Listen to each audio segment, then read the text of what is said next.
Hola, ¿qué tal amigos de Universidad Nova en Ciencias Jurídicas? Como todos los jueves a partir de las 7 de la noche, la cápsula con el doctor José Antonio Aquiahuat Sánchez y su grupo de invitados, como siempre, gente especializada en diferentes tópicos. Muy buenas noches, mi Toño, saludos desde Puebla a Tlaxcala.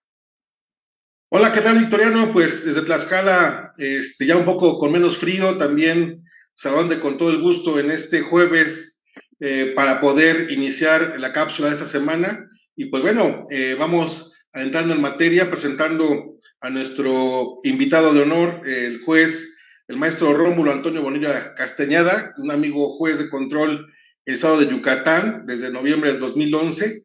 Él tiene estudios superiores en el Centro de Estudios Superiores de la CTM, también cuenta con una maestría en el Centro de Estudios de Posgrado, como docente certificado también ante la CETEC desde 2013, cuando se requería esta parte de certificación para poder compartir conocimiento y cátedra en las materias del sistema penal acusatorio. Él ingresó al Poder Judicial del Estado de Yucatán desde noviembre del año 2000. También ha sido participado como conferencista en casas de la cultura jurídica de la Suprema Corte de Justicia de la Nación, en lugares como Mérida, Yucatán, Culiacán, Sinaloa, entre otros. También ha impartido ponencias a los poderes judiciales de Guerrero, Quintana Roo y Yucatán, y también cursos a los juzgados de distrito, tribunales colegiados que radican en Mérida, Yucatán. Pues bueno, es amplio el currículum de nuestro amigo Antonio Bonilla, juez de control, y a quien de verdad le agradezco que haya aceptado la invitación para estar con nosotros el día de hoy aquí en la cápsula de Universidad Nova en Ciencias Jurídicas, pues siempre apostando a la capacitación, al conocimiento y pues bueno, al compartir diversos temas que son de interés, pues no solamente para la abogacía, sino que también para el público en general, porque pues toda la parte del proceso penal nos puede implicar ser ser víctimas directas, indirectas, asesores jurídicos en el caso de operadores, defensores o también en la parte de imputados. Y pues bueno, qué mejor que la visión de un juez de control desde su perspectiva académica, el conocimiento sobre este tema tan interesante para muchos y que todavía, a pesar de los años que han pasado de la reforma del 2008 a la fecha, pues todavía seguimos luchando y ahí peleándonos en los criterios de interpretación en cuanto a lo que se requiere en la valoración de los datos medios de prueba y pruebas dentro del proceso penal, y por eso el tema de hoy del estándar probatorio para resolver el auto de vinculación a proceso es el tema con el que vamos a compartir con el maestro Antonio Bonilla. Bienvenido, maestro Antonio Bonilla, juez de control. Muchas gracias, doctor José Antonio, por la invitación. Un saludo a todos. Pues bueno, vamos a entrar un poquito en materia para poner el contexto para la gente que nos sigue, estudiantes y también pues público en general dentro de esta cápsula del día de hoy. Pues tenemos que hablar de que toda esta parte del tema va enfocada a la audiencia inicial, esta audiencia donde ustedes o la parte del operador juez de control de garantías pues va a resolver si una persona que está siendo investigada de manera preliminar por la Fiscalía, Ministerio Público, pues tiene datos suficientes y tiene esta parte de que existe una resolución para que lo vinculen a una investigación complementaria, que ese sería, creo, el meollo del asunto de la primera audiencia inicial, independientemente del debate de el control de la legalidad de detención, independientemente de las medidas cautelares, pero vamos a ver esa parte en la experiencia misma, en la parte académica, maestro Antonio, ¿cómo ha visto usted desde el 2020 que Poder Judicial, desde el 2000, mejor dicho, que ha hecho este recorrido, pues no solamente de la transformación de los poderes judiciales, porque también los operadores tuvieron que pues transformarse, renovarse, actualizarse, porque pues ya el sistema tradicional, pues bueno, estaba dando sus últimos tumbos y pues bueno, con la reforma del 2008, pues viene la obligatoriedad para todos los estados. ¿Cómo ha visto, primeramente, antes de entrar en tema de la valoración de esta parte en la vinculación, cómo nos podría compartir esta parte de desarrollo de los operadores en el inicio de cómo se resolvían los asuntos en un sistema penal acusatorio y, pues bueno, a diferencia del sistema tradicional. Bueno, realmente ha sido un proceso largo, primero de implementación del sistema y ahora en una etapa de consolidación del sistema. Recordemos cómo se empezaron a dar las capacitaciones a los operadores del sistema con motivo de la reforma de junio del 2008. Y esa reforma implicó pues un cambio en la percepción de esta resolución de situación jurídica. Ha sido un proceso muy largo en donde aún considero que sigue siendo una resolución muy compleja de comprender. Recordemos que antes, cuando empezaron las capacitaciones, nos decían que nos hablaban mucho del estándar probatorio mínimo. Nos hablaban, incluso en cursos nos decían, el auto de vinculación a proceso va a venir a ser como un vaso con agua, no se le niega a nadie. Y sobre esa expresión es que se encontraba una finalidad de los capacitadores, es decir, quienes habíamos estado transitando del sistema tradicional al sistema acusatorio, pues teníamos que cambiar la percepción de la exigencia al momento de resolver una situación jurídica que marcaba el inicio del proceso penal. Y en ese sentido, el operador tenía que modificar la manera de percibir los planteamientos hechos por la representación social para que el inculpado, llamado anteriormente ahora imputado, fuera materia de un proceso penal. Sí ha sido un proceso largo, un proceso de mucha capacitación. En Yucatán se empezó, en el caso del Poder Judicial del Estado de Yucatán, empezó la capacitación en mayo del 2009 propiamente, cuando se hablaba de esta elaboración de un código modelo de la Comisión Nacional de Tribunales Superiores de Justicia, y que fue un primer curso al que yo pude estar, afortunadamente, y a partir de ahí transitar hacia adentrarme al conocimiento del sistema acusatorio y sobre todo identificar esta resolución que vino a sustituir al auto de formal prisión, y que con esa sustitución del auto de formal prisión vino también a modificarse la exigencia para el dictado de este tipo de resolución. Pero tampoco, digo, esta parte de desarrollo y transformación, no solamente del sistema procesal en creando el Código Nacional, sino que también en la perspectiva de la enseñanza que tuvimos estos abogados que estaban operando el sistema tradicional, y como usted dice, ¿no? La parte pues ya larga, ¿no? Que se da en la parte de entendimiento de las figuras, la parte de poder comprender y entender cómo cambiaba esta parte de datos de prueba, medios de prueba y prueba, cuando antes pues conocemos únicamente la prueba, y que al final de cuentas también desde la parte o la perspectiva de investigación, desde la parte de la perspectiva de defensores, ahora de asesores jurídicos, que también pues viene después a integrarse, ¿no? A esta parte. Tampoco podíamos caer en que lo que muchos escuchábamos en los primeros años, y no solamente en los primeros años, recientemente todavía encontrábamos a muchos compañeros abogados en todos los ámbitos, desde jueces hasta defensores, que decían, pues bueno, es que nada más cambió de nombre, ¿no? O sea, es lo mismo que el auto de formal prisión, nada más cambiaron de nombre, pero realmente eso no es una realidad, maestro. No, realmente es un cambio totalmente respecto a la percepción. El auto de vinculación es una resolución preliminar que se dicta en esta audiencia inicial. Es una resolución judicial, únicamente la puede emitir el juez de control, pero también es una resolución muy importante, muy relevante. Yo he escuchado, y lo digo con todo respeto a las posiciones de quienes tal vez lo piensan así, lo perciben, de que el auto de vinculación pues simplemente es un ejercicio muy mínimo de los datos de prueba para poder iniciar el proceso penal, y que las cuestiones de fondo las contradicciones de fondo, pues se dejan para la etapa de juicio oral, cuando se desahoga propiamente la prueba ante los jueces del Tribunal de Enjuiciamiento. Sin embargo, yo creo que eso, de esa manera, percibirlo de esa manera, el auto de vinculación a proceso, pues lo están minimizando, cuando realmente el auto de vinculación a proceso para mí es muy importante en el proceso penal, porque es la resolución que marca el inicio del proceso.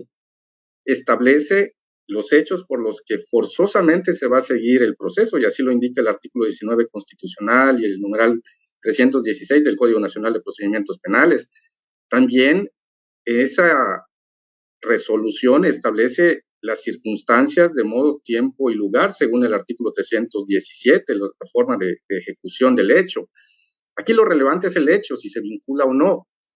Han habido una serie de criterios y lineamientos donde se establece que basta encuadrar el hecho al tipo penal, pero ese encuadramiento también está y debe estar basado conforme a la eficacia de los datos de prueba.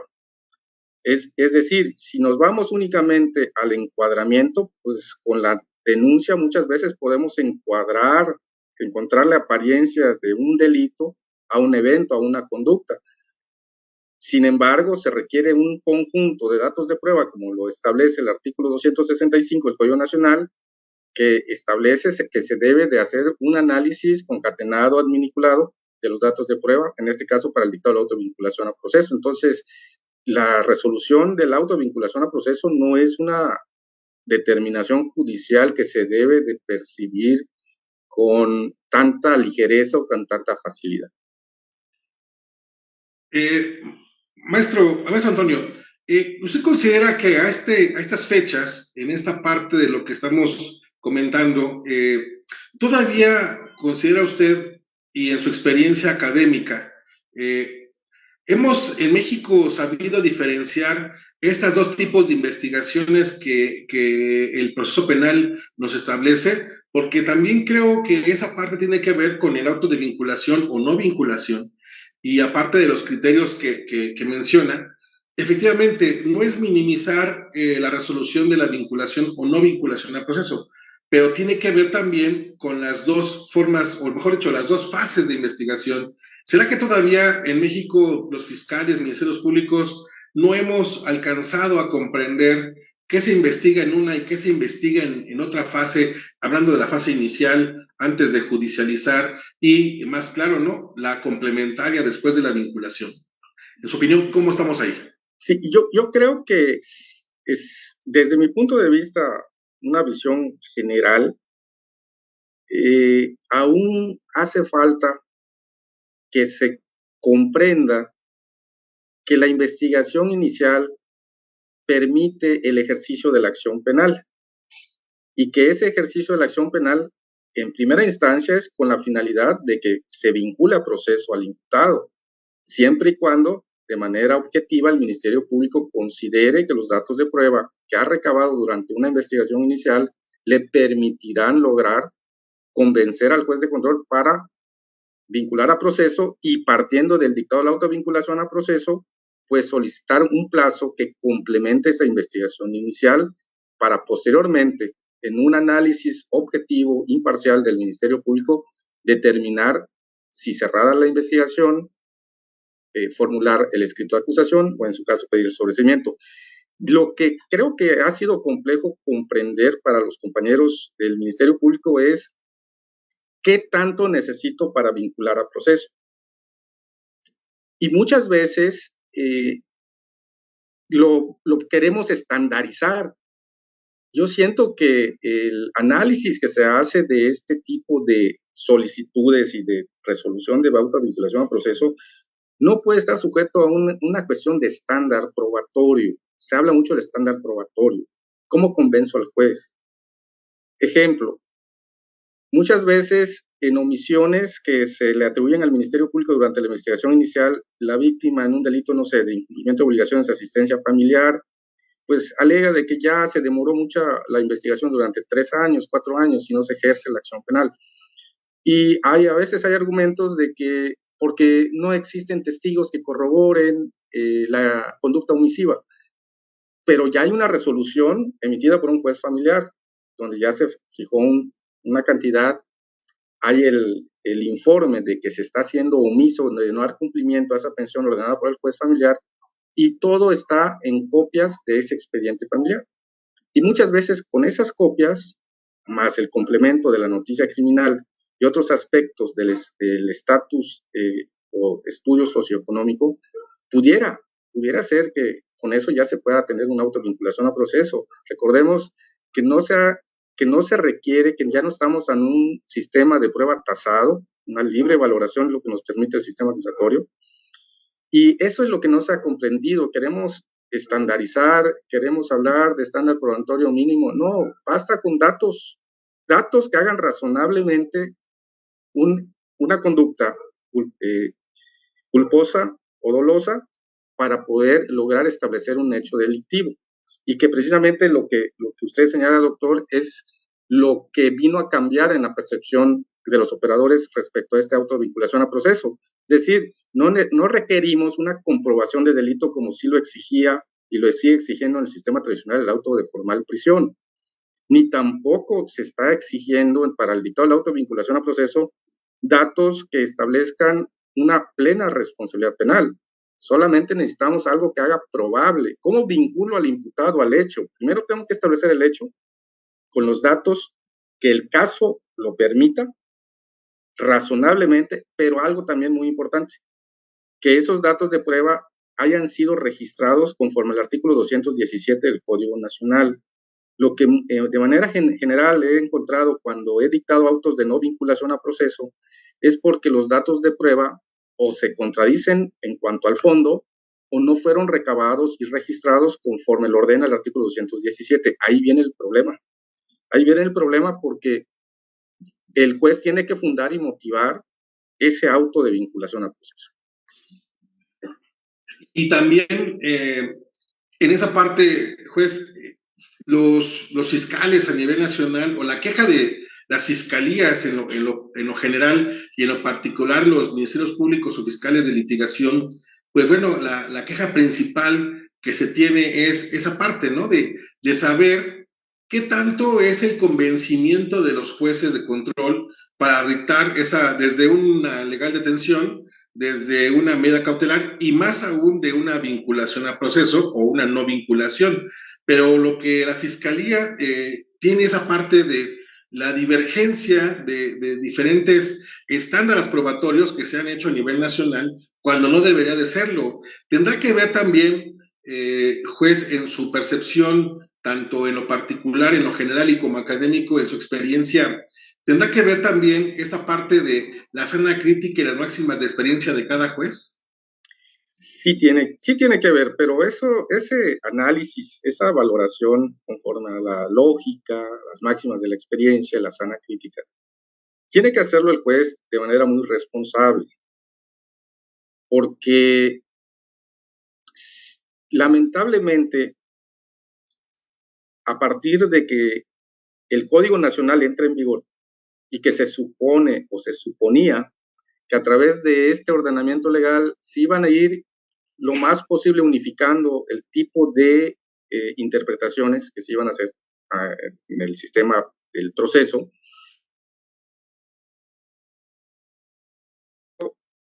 pues uno llega a enterarse de que pues se toman decisiones incluso inobservando articulados, inobservando la sana crítica, la lógica, de manera que la problemática que tienen los fiscales, como acertadamente se dice, los compañeros nos dicen, bueno, es que cada juez tiene su criterio, cada juez resuelve tiene una percepción.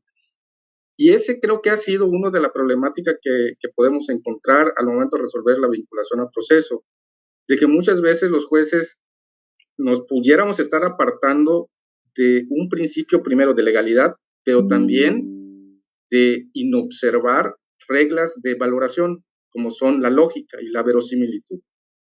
Es decir, la valoración que debe de realizarse para la autovinculación al proceso debe de ser concreta,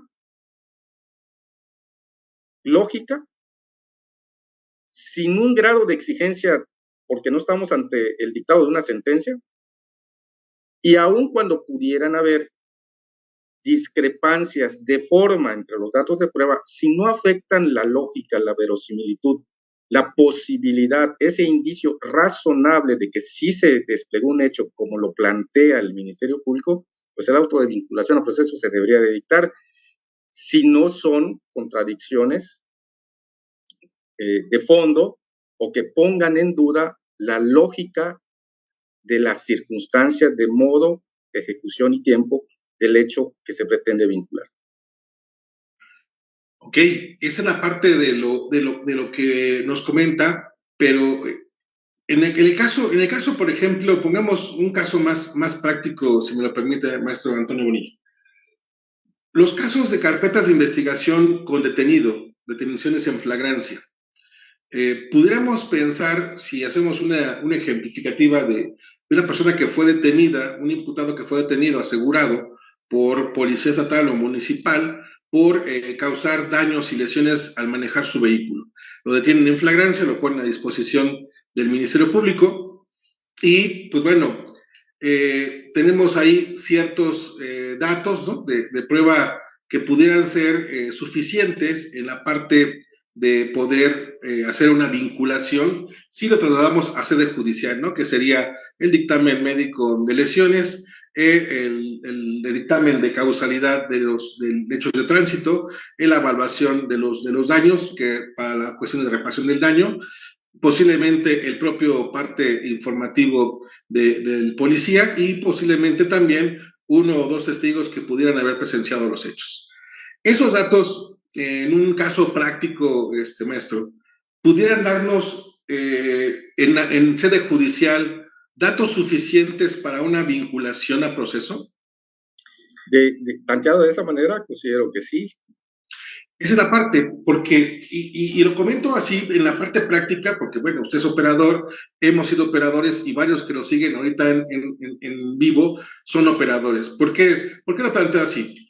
Porque esa parte también que nos diera para datos suficientes, la suficiencia probatoria para la resolución como se bien dice, de la vinculación, pues bueno, es para hacer el inicio del proceso, como usted maneja, y también la continuación de una complementaria donde se van a llegar de mayores datos, ¿no?, que en su momento se convertirán en medios de prueba para una acusación formal, donde ya la acusación pues nos exige ya no la materia de imputación de hechos, ¿no?, nos exige ya la acusación de delitos en particular, ¿no?, y también ya no solamente la cuestiones de una posibilidad de participación, sino que nos exige ya mayor la acusación, una forma de intervención, ¿no?, y en la parte de una acusación formal, más o menos en ese sentido.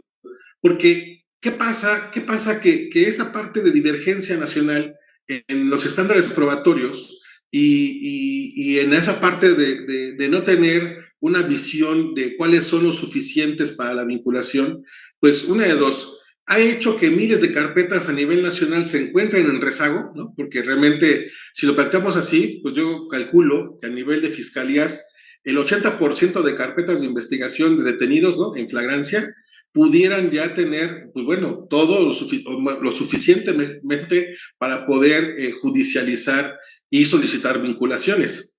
Pero ¿qué pasa? Cuando nos enfrentamos, o la Fiscalía enfrenta jueces de control, que esos datos no les son suficientes para vincular, entonces ahí viene la parte de las contradicciones que comentaba yo a nivel nacional. Y decir, bueno, entonces, ¿qué pasa? Que el Ministerio Público, pues por eso no solamente agota los tiempos, sino que en etapa de investigación inicial que no tiene términos, pues bueno, son carpetas que pasan años y que por eso actualmente en México tenemos un gran rezago de carpetas de investigación en sede ministerial, ¿no?, fiscalías, procuradurías, sin que se judicialicen.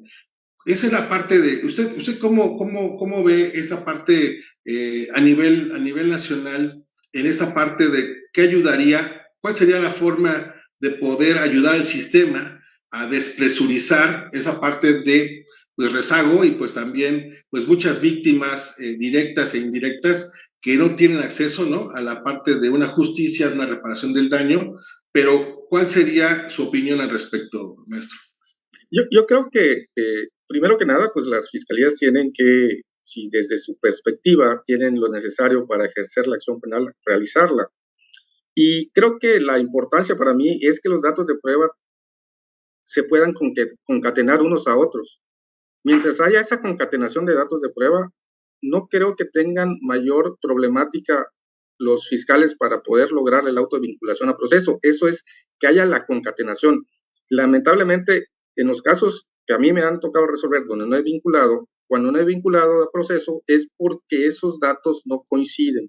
Cuando empiezan a haber contradicciones de fondo, que entonces van demeritando la razonabilidad de que los hechos ocurrieron como los se están planteando. Ejemplo, primero tenemos que hacer un estudio de datos para poder establecer el hecho delictivo y también luego hacer el estudio de si los datos establecen la probabilidad. ¿Qué pasaría si una víctima, y esto es hipotético, aclaro, qué pasaría si una víctima al momento de presentar su noticia criminal proporciona datos de identificación del probable autor del hecho? Y cuando se va desarrollando esa investigación inicial, los propios datos de prueba que se fueron recabando, como pudieran ser entrevistas a testigos, estos testigos hablan de que el probable autor fue una diversa persona. Entonces, ¿qué hacer ante eso? Y aún así se procede con el ejercicio de la acción penal, se pide la vinculación y entonces, con novedad, un defensor va a hacer notar esas contradicciones en cuanto a la identidad. Entonces, a lo que voy es que mientras los datos de prueba puedan ser concatenados, puedan ir armando esa teoría fáctica que se hace en la audiencia inicial para proponer el hecho y la calificación preliminar que se le debe dar a ese hecho, no creo que tengan mayor problema. La problemática es cuando no coinciden los datos de prueba.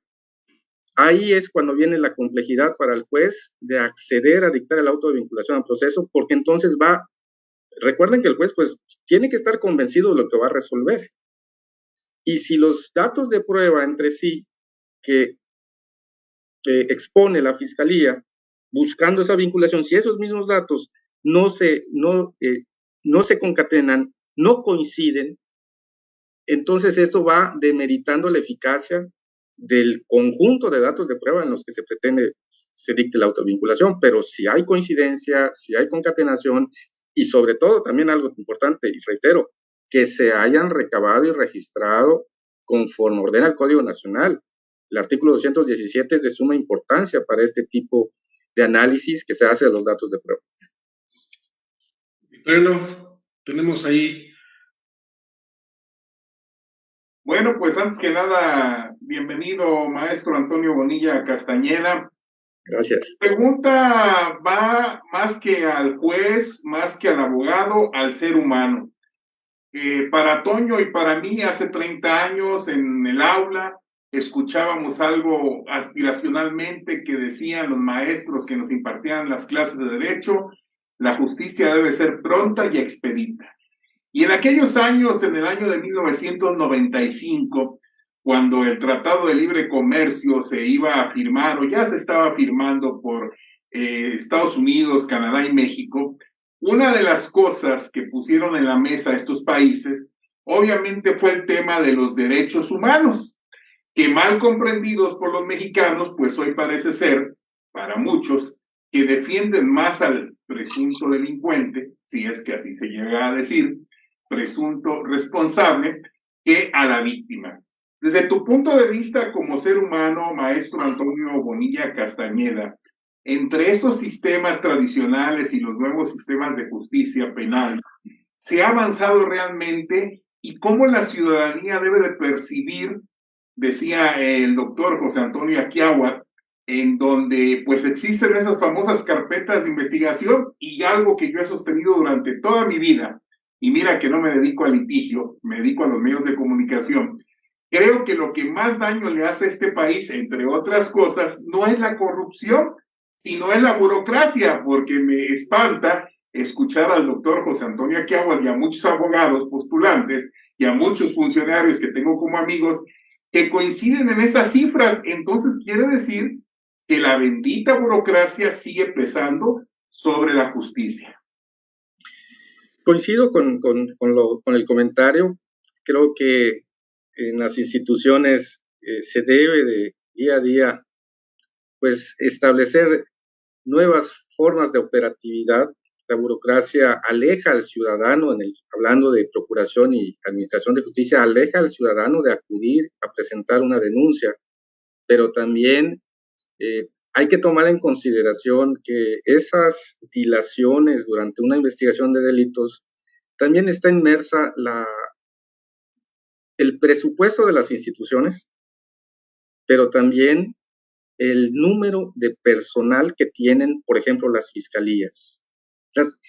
Imaginémonos cuántas denuncias se presentan al día en cada agencia del Ministerio Público. ¿Cuántos funcionarios atienden día a día en una agencia del Ministerio Público?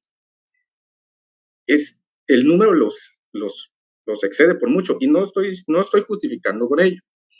Sin embargo, si este sistema acusatorio ha permitido que se agilice pues el trámite que se les da, la oportunidad que tienen las víctimas ofendidos de un delito cuando consideran omisiones durante la investigación del Ministerio Público por un derecho constitucional reconocido en el artículo 20, apartado C, pues pueden acudir a impugnar esas omisiones ya ante el juez de control, que entre otras cosas para eso fue creada la figura.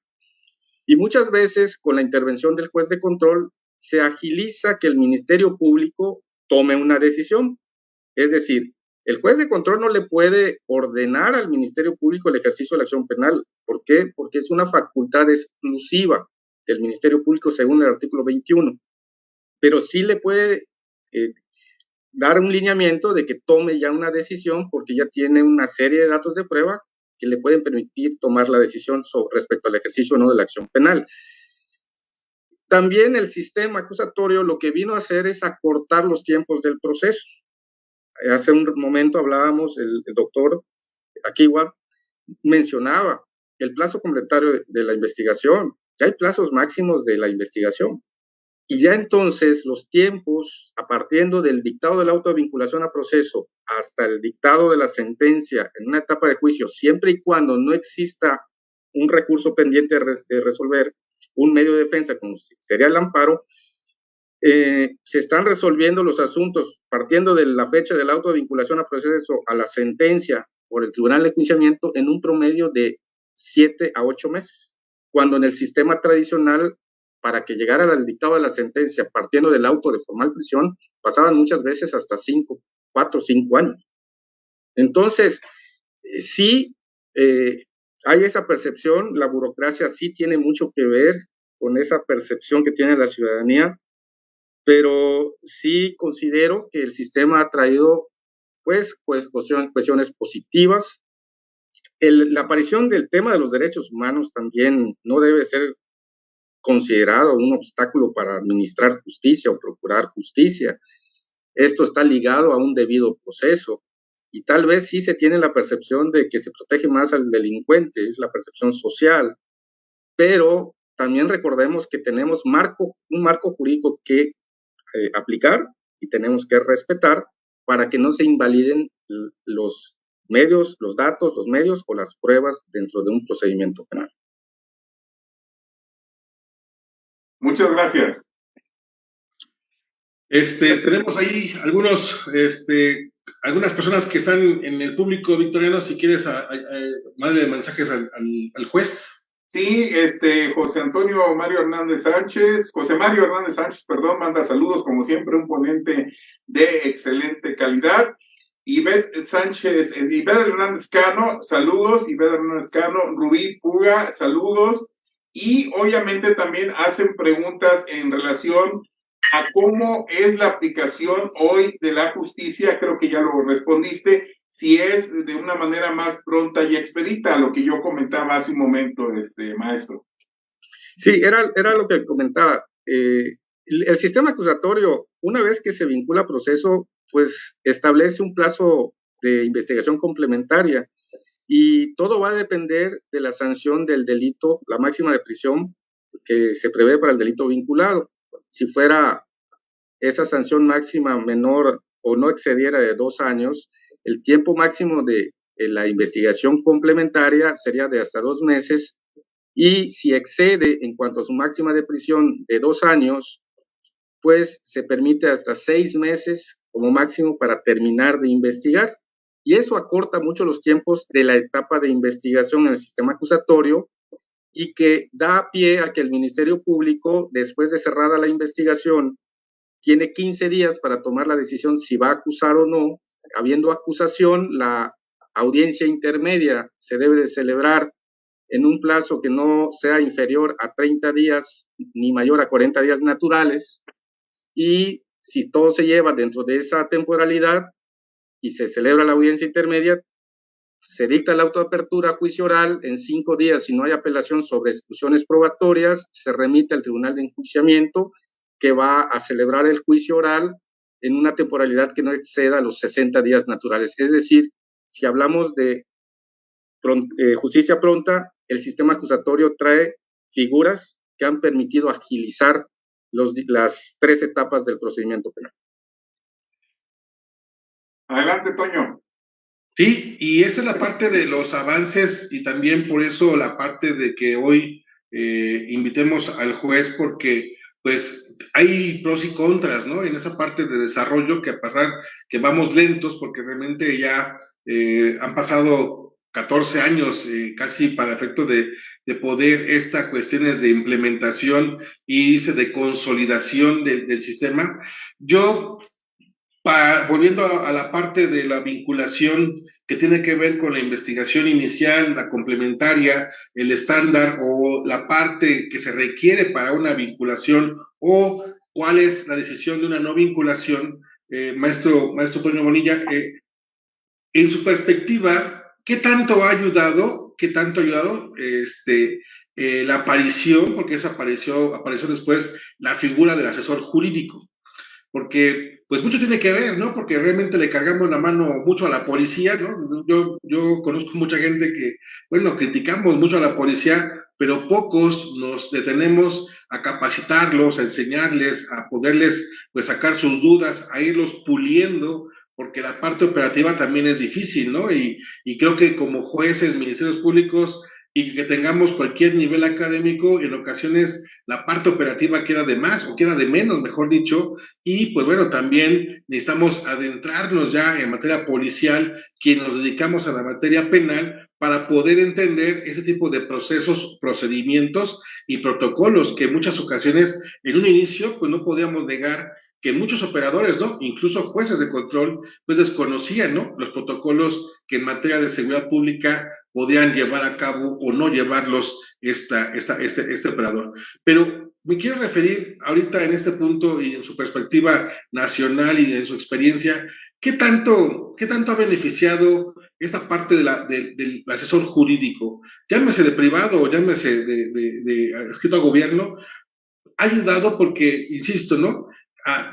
Acusamos la parte de omisión, negligencia, retraso de la Fiscalía o Ministerios Públicos, pero creo que el asesor jurídico fue creado precisamente para poder, ¿no? Coadyuvar, para poder empujar, para poder, dicen algunos, salvar la plana, ¿no? El Ministerio Público, no solamente en la investigación inicial, sino... Efectivamente, la figura del asesor jurídico responde a un principio de igualdad, así como el imputado tiene derecho a quien lo represente técnicamente. Pues las víctimas ofendidos también tienen ese mismo derecho, y sobre todo que es un derecho constitucional. La figura del asesor jurídico sí es para mí de mucha relevancia, sobre todo cuando se encuentra la investigación en fase inicial. ¿Por qué? Porque es el asesor jurídico el que, al tener esos conocimientos técnicos del proceso, puede realizar las peticiones oportunamente ante el Ministerio Público, e incluso acudir, intervenir, solicitar la intervención de los jueces de control cuando considere que los derechos de la víctima y ofendido se están viendo vulnerados por las omisiones del Ministerio Público, pero también les brinda asesoramiento sobre las posibles o la posible salida alterna, como es el acuerdo reparatorio, para poder afirmar que la víctima tuvo un cabal conocimiento de las consecuencias y efectos de aceptar un acuerdo reparatorio, o también de brindarle esa asesoría respecto a las determinaciones que tempranamente pueden concluir con la investigación, como pudiera ser el no ejercicio de la acción penal, la facultad de no abstención de investigar, el archivo temporal o el criterio de oportunidad.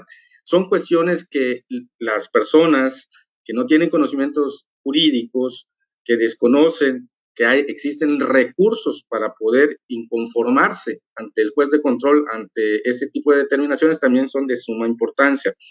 Y en sí, también en la audiencia inicial, el asesor jurídico tiene la posibilidad de complementar la argumentación del Ministerio Público con la finalidad de generarle mayores aspectos argumentativos y también de realzar ciertos datos de prueba para que el juez de control pueda acceder a dictar el auto de vinculación a proceso. El problema que tienen los fiscales es que tienen un sinfín de carpetas de investigación y que humanamente muchas veces pueden llegar a incluso a caer en cuestiones de enfermedad por tanto estrés de tantas carpetas que tienen, preparar su audiencia, analizar la carpeta de investigación. Entonces, no es sencillo para un Ministerio Público. ¿Qué mejor que la víctima tenga específicamente a alguien que jurídicamente también pueda coadyuvar con el Ministerio Público con motivo de la pretensión de vincular a proceso? Sin embargo, este tema del asesor jurídico, sobre todo cuando son asesores jurídicos públicos que provienen de las comisiones de atención a víctimas, pues están en ley, pero si hiciéramos un análisis de las 32 entidades federativas, de cuántos asesores jurídicos existen por entidad federativa, asesores jurídicos públicos, nos daríamos cuenta que el número con los que se cuenta no está siendo suficiente. Hay también que tener en cuenta de que la víctima tiene derecho a ese asesor jurídico desde el momento de la presentación de la noticia criminal. El Ministerio Público, al leerle los derechos a la víctima ofendido, le hace saber del derecho que tiene a designar, nombrar un asesor jurídico de su elección, y en caso de no tenerlo, según la Ley General de Víctimas, que entró en vigor desde el 2013, pues es el Ministerio Público el que le tiene que asignar un asesor jurídico público. Sin embargo, muchas veces en estados de la República, el número de asesores jurídicos no permite que se cumpla esa disposición en ley. Y entonces nos damos cuenta de que está muy bonito que se promulguen leyes, pero no se le dan recursos a las instituciones para que puedan operar lo que está en exigencia. Eso considero, pero sí es un tema muy importante. Y voy a poner sal en la herida que acabas de abrir, mi apreciado juez Toño Bonilla. No solamente esa parte del número, porque en ocasiones, bueno, el número a veces no nos da la calidad y cuantificar los perfiles, porque también puede haber cantidad suficiente, pero no con la calidad y el perfil para poder hacer un litigio estratégico como asesor jurídico. De hecho, pues sí, con perdón de algunos asesores jurídicos a nivel nacional, pero a veces de una experiencia de que vemos las audiencias o entramos a audiencias iniciales o a cualquier tipo de audiencia, ¿no? Y por eso en algún momento, en algunas partes, se les llama peyorativamente, porque es una burla, que el asesor jurídico se les pusieron los adheribles, ¿no? Esos adheribles, porque pues recientemente bueno, ya son los adheribles, porque ¿qué pasa? Que el fiscal hace el uso de la voz de acuerdo a la dinámica de las audiencias, el asesor jurídico después, y en ocasiones, estando mal, en el caso que tú ponías, ¿no? Yo me pongo de ejemplo ese caso ficticio, donde dices tú, el Ministerio Público está narrando hechos que no tienen que ver con los datos que posiblemente estén en carpeta o que están en la parte del registro, y está haciendo una imputación o la narrativa de hechos o la solicitud de vinculación, Y cuando el asesor jurídico debe rectificar en ocasiones, debe abonar a esta argumentación que a lo mejor fue deficiente o no, o fue nula por parte de la fiscalía. ¿Qué pasa? Que el asesor jurídico, como tú dices, pues nada más entra, bueno, no dices tú, digo, yo lo digo, entra y realmente me adhiero a lo que la fiscalía está solicitando.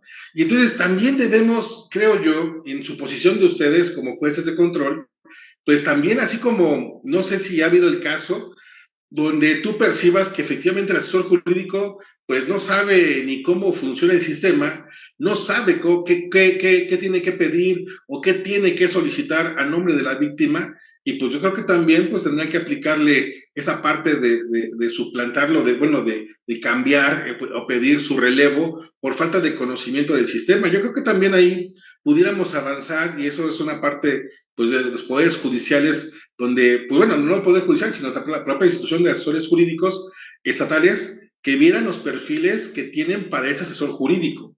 Pero digo, no en todos los casos. Hay asesores jurídicos que conozco, públicos y privados, que aguerridos y que efectivamente, de hecho, han logrado una vinculación, pero más por el argumento del asesor jurídico que el propio fiscal o ministerio público. Yo creo que en la experiencia puedes tener también esa parte, pero sí, yo creo que un alto porcentaje de la asesoría jurídica eh, eh, caen en esa parte que dices tú, que posiblemente porque son pocos y los casos son muchos, y no tienen modo de preparar las audiencias, porque si los ministerios públicos, como tú nos dices, a nivel nacional se encuentran con 300, 150 asuntos, ¿no? En la cuestión de investigación, y si no están, separados en funciones y en perfiles de litigación, de integración, pues más aún, ¿no? Porque hay ministerios públicos que son todólogos, ¿no? Hay unos que en algunos estados de la República pues reciben denuncias, integran y judicializan. Y entonces, ¿qué pasa? Pues bueno, toda esa parte, pues considero que la asesoría jurídica todavía queda de ver mucho a nivel nacional en estándar de actuación para que pues no solamente entren y se adhieran, ¿no? A lo que el Ministerio Público posiblemente esté diciendo, argumentando, y que posiblemente esté también equívoco en la solicitud o se quede corto. Yo creo que los asesores jurídicos tendrían que ser en esa parte pues mayor, bueno, pues tendrían que tener la preparación pues casi de un ministerio público, señor juez. Sí, eso es muy importante. El asesor jurídico tiene que saber cómo argumentar en cada audiencia del procedimiento penal. Recordemos incluso la acción penal por particulares. Todo asesor jurídico que lleve una acción penal por particulares, pues tiene que saber cómo formular imputación, cómo solicitar la vinculación a proceso, cómo sustentar una petición de medida cautelar, justificar un plazo complementario de investigación, cómo elaborar un escrito de acusación, cómo pedir una exclusión probatoria, cómo defender los medios de prueba ofertados, cómo interrogar, cómo contrainterrogar, cómo hacer sus alegatos de apertura, de clausura. Es decir, el abogado que se dedica a materia penal tiene que estar constantemente capacitándose y sobre todo ser muy responsable al momento de representar, cuando son postulantes públicos o privados, los derechos de los justiciables.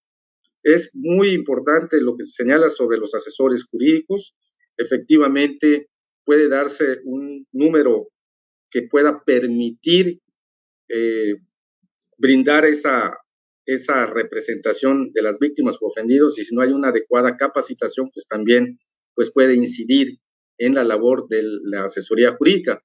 Sin embargo, sí creo que actualmente pues los asesores jurídicos sí intervienen en las audiencias.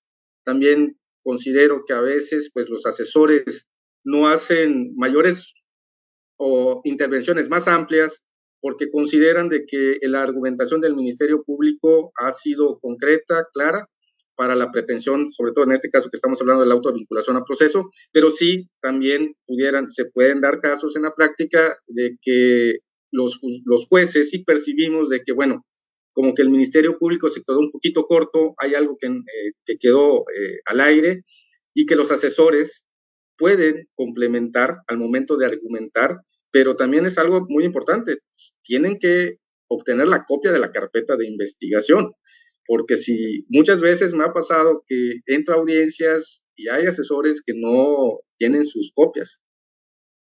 Y entonces, ¿cómo van a poder argumentar si no tienen sus copias? ¿Cómo pueden corroborar? ¿Cómo pueden ayudarle a un agente del Ministerio Público si por un error involuntario está exponiendo de manera errónea un dato de prueba? Entonces, es muy importante la responsabilidad de quienes somos operadores del sistema de realizar nuestra labor con responsabilidad, con objetividad y sobre todo con el conocimiento. Que eso es muy importante lo que acaba de señalar el doctor.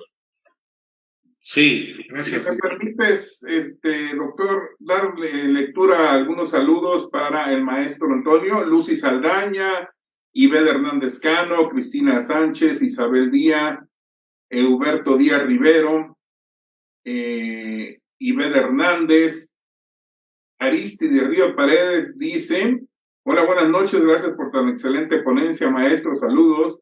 Huberto Díaz Rivero, saludos cordiales, muy interesantes.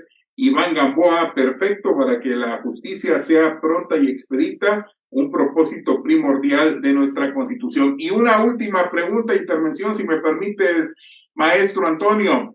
Adelante. Ya sabes que hoy en los medios de comunicación, y hablaste algo muy interesante de esto de la promulgación de leyes, pues en la política se está viendo ya esa famosa equidad de género en relación a los cargos o puestos de elección popular, me refiero.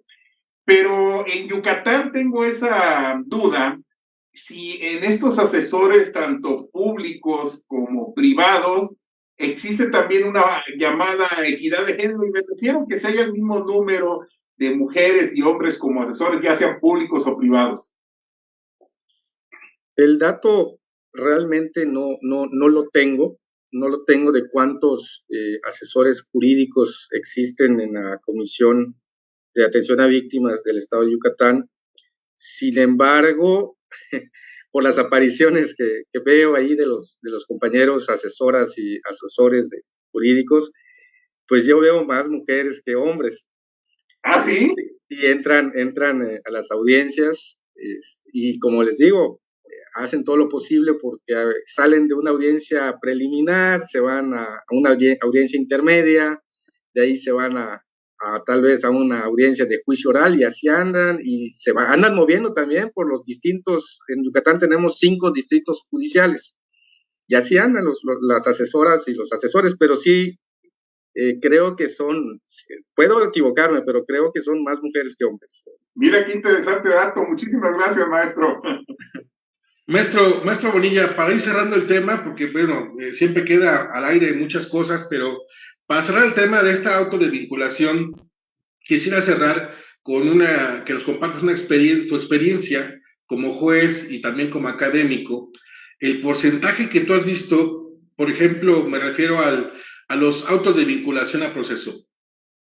Esas causas judiciales que han quedado ya con una vinculación a proceso, donde se ha abierto una investigación complementaria por el tiempo que el juez de control en cada caso haya decidido, en cuántas carpetas abiertas a una complementaria por vinculación a proceso, en cuántas carpetas se realizan actos de investigación complementario? Porque es un dato muy importante que ustedes como jueces lo perciben, porque resuelven y en ocasiones ese mismo asunto también les llega para intermedia.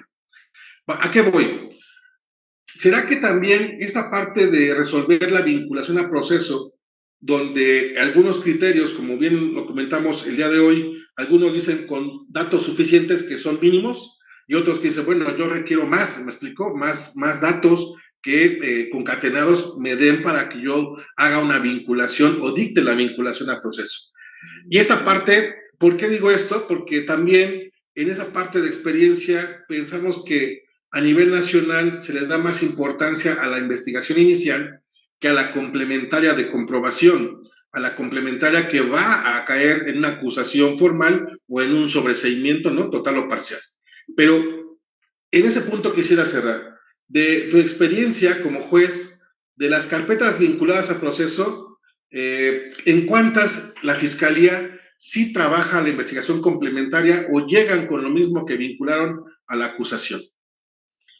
Bueno, es un porcentaje mayor, considero, en las carpetas que en una fase de investigación complementaria el Ministerio Público recaba datos que no tenía durante la investigación inicial. El porcentaje se eleva más, sobre todo en asuntos que fueron primero un asunto investigado desde la fase inicial con una persona detenida, porque pues en esas 48 horas el Ministerio Público pues obtiene lo necesario nada más para la vinculación al proceso, y ya en la complementaria vas desarrollando, ampliando esos actos de investigación.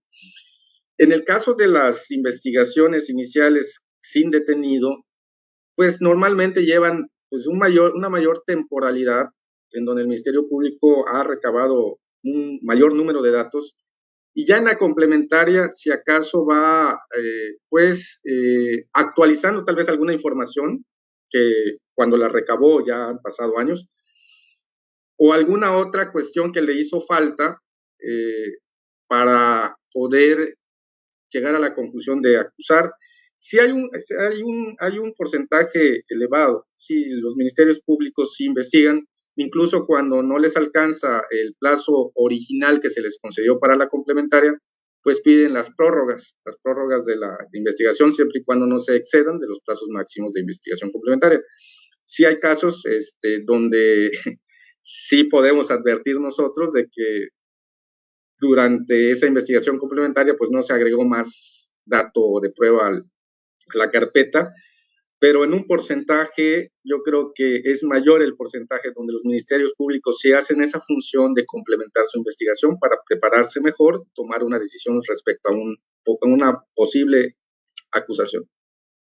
No, qué bueno, ese dato es de suma importancia y bueno, qué orgullo que sea en Yucatán, porque también nos tocó capacitar allá a la Fiscalía que estén haciendo eso, porque a nivel nacional los datos arrojan que las carpetas de investigación, una vez vinculadas, pareciera que el Ministerio Público pues ya la tiene guardada para juicio y realmente es alto el porcentaje, si no es que más del 90% de carpetas no se trabajan ya en etapa complementaria. Por eso también la parte de cómo entender, ¿no?, esa investigación complementaria en su objetivo y fin, y también de cómo muchas carpetas llegan con los mismos datos que se vincularon, ¿no? Llegan intactas a el escrito de acusación y que también pues van debilitadas para un juicio en una parte estratégica, ¿no?, que para muchas defensas también pues son aprovechadas, y entonces pues bueno, esa parte no les corresponde a los jueces de control, pero sí a las fiscalías que van, pues bueno, van entendiendo que ya una vez vinculado es como si ganaran un juicio, y realmente consideramos que no, que la vinculación compromete a las fiscalías, la vinculación, no sé, en mi consideración, obliga a las fiscalías a comprobar ya de manera tal, ¿no?, un delito en particular, ¿no?, y una forma totalmente de intervención de los imputados y vinculados a un proceso. Pues bueno, realmente quisiéramos seguir mucho tiempo, señor juez, y la verdad agradecer toda la parte de conocimiento que nos ha compartido de hoy. No sé si quiera cerrar con algo ahí, Victoriano. Ahí está por ahí un comentario de un gran amigo, el maestro y doctor Bernardo Rico Maya. Permíteme que no lo tengo aquí a la mano, pero bueno, primero que nada, agradecerte, maestro Antonio, pues que haya estado con nosotros respondiendo a estas preguntas. Y aquí tengo varios comentarios. Dice Ana Rosa Mastache Medina: antes, durante la vigencia del sistema tradicional, entre los operadores jurídicos se utilizaba un tanto en serio, un tanto en broma, una frase que decía: un vaso de agua y un auto de formal prisión no se le niega a nadie. Diría que esa jerga jurídica también es aplicable en el sistema acusatorio. Respecto del auto de vinculación a proceso, es una pregunta. Rubí Puga, saludos al licenciado Antonio Bonilla, excelente exposición. Armando Hernández Delgado, muy buena exposición, muy clara y explícita. Saludos al maestro Bonilla Castañeda. Bernardino Rico Maya, saludos doctor José Antonio Aquiagua y maestro Antonio Bonilla. Pues algunas de las preguntas que tenemos son muchísimas, pero bueno, el tiempo nos gana, pero no sé si quieras dar respuesta a alguna de ellas, maestro. Sí, era precisamente con lo que se inició la plática sobre este estándar probatorio, el que así se hace la expresión de la autovinculación a proceso, en donde lo que nos decían era precisamente que una autovinculación a proceso es como un vaso con agua, no se le niega a nadie, pero era para sensibilizarnos cuando estábamos iniciando la capacitación, para comprender que ya no estábamos a un nivel de exigencia de comprobación del delito desde una etapa muy temprana como es la audiencia inicial. Sin embargo, reiterar, el auto de vinculación a proceso es una resolución relevante, marca cuáles son los hechos materia de la litis, que se van a ir forzosamente, son por los que se va a seguir el proceso penal, ya no van a ser variados, lo establece incluso el artículo 334 del Código Nacional. Puede haber acusación por un delito distinto, es decir, un cambio en la calificación jurídica, pero los hechos no se pueden variar. Por eso el auto de vinculación a proceso es muy importante. Y también es una resolución que, partiendo de ella, pues ya viene la medida cautelar, salvo que se haya impuesto por petición del imputado del plazo constitucional. Pero sí, sigue siendo una resolución compleja. Seguimos teniendo problemas con este tipo de determinaciones, no nos ponemos de acuerdo, y si no entendemos que aun cuando hay un nivel de exigencia mucho menor para el dictado de la autovinculación a proceso, porque no es una sentencia, ello no implica vulnerar los derechos de quienes están siendo imputados, y el juez tiene que ser responsable. Lamento mucho si alguien tiene la percepción o quienes expresan de que es más fácil, vamos a vincular o que se le vincule y que pues me lo ganen o que lo ganen amparo. Eso es lamentable, que un operador piense de esa manera. Los jueces, los órganos jurisdiccionales de primera instancia y de segunda instancia, debemos de ejercer nuestra función responsablemente, apelando siempre a que la resolución que se va a emitir es conforme a las reglas establecidas en los distintos ordenamientos legales. Por lo cual, el auto de vinculación a proceso, aunque sea una resolución de muy baja exigencia probatoria respecto a una sentencia, no se deben de inobservar cuestiones de legalidad y sobre todo valorativas establecidas tanto en la Constitución como en las leyes secundarias. Muchas gracias. Dos saludos más, maestro José Melchor Pérez Castro. Muchas felicidades al maestro en Derecho Antonio Bonilla por excelente exposición. Atentamente, el licenciado Melchor Pérez y Jesús Alonso, excelente exposición. Esperemos más exposiciones con otros temas en el sistema acusatorio. Pues no me queda más que agradecerte, maestro y amigo Antonio Bonilla, pues por esta exposición, esta parte del tiempo que nos brindas en sus funciones, que sabemos que son muchas, pero que hiciste un espacio para estar con nosotros aquí en la cápsula de la Universidad Nova. Y pues bueno, agradecerte tu tiempo y toda la parte de tu experiencia y conocimiento que has compartido. A todos los que nos están siguiendo en Facebook Live de la Universidad Nova, pues también agradecerles que estén con nosotros cada semana. La próxima semana igual, el jueves a las 7 nos estaremos viendo por aquí. Y pues bueno, en especial a nuestro amigo el doctor Bernardo Rico Maya, que pues hemos coincidido en la parte de capacitación.